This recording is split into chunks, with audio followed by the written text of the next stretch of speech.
This is MK McKeever, indie author and wannabe YouTuber, and you might have noticed that is not me in front of the camera this time.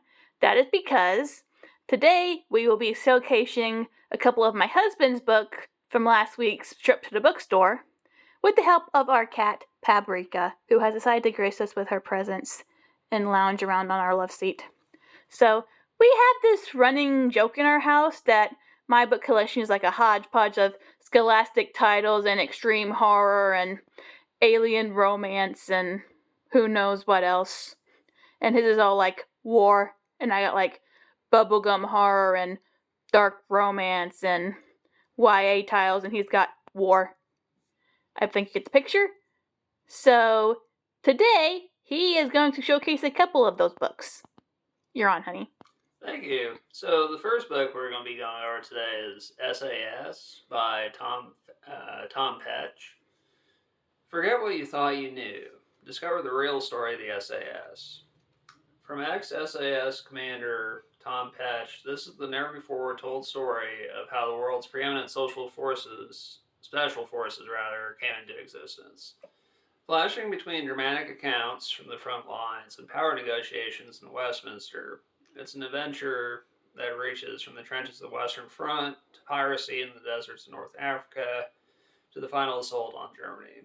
Drawn from hidden archives and told with captivating drama, it focuses on two characters largely overlooked in the traditional narrative: Dudley Clark, the mastermind, and William Fraser, the frontline operator.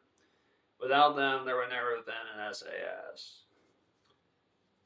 Quite exciting. I've become a real big James Bond fan over the years. They just came out with a new video game. And so I was thinking about that when I was looking for books. It's also really interesting. On the back of the book, Sir Ranulph Fiennes offers one of the reviews of the book. That might seem familiar last name to everybody because Ray Fiennes, the actor that played Lord Voldemort in the Harry Potter series, as well as M in the recent James Bond movies, is Sir Ranulph Fiennes' third cousin. Finding connections like that is what really draws me to finding new books to read. And so I was really excited to see all that in this book. The next book I'm going to be going over is The Lincoln Conspiracy by Brad Meltzer. There's a secret on this train. The passenger cars are dotted with travelers, most with closed eyes. By appearances, they're relatively typical. Two middle-aged businessmen, a young woman, and her sick brother. The engineer, conductor, staff, and other passengers have no idea he's aboard, but there he is, hiding in their midst. His real name? Abraham Lincoln, President-elect of the United States. Everyone knows the story of Abraham Lincoln's assassination in 1865, but few are aware of the original conspiracy to kill him 4 years earlier in 1861, literally on his way to Washington, D.C. for his first inauguration. The conspirators were part of a pro-Southern secret society that didn't want an anti-slavery president in the White House. They planned an elaborate scheme to assassinate the brand new president in Baltimore as Lincoln's inauguration train passed through en route to the Capitol.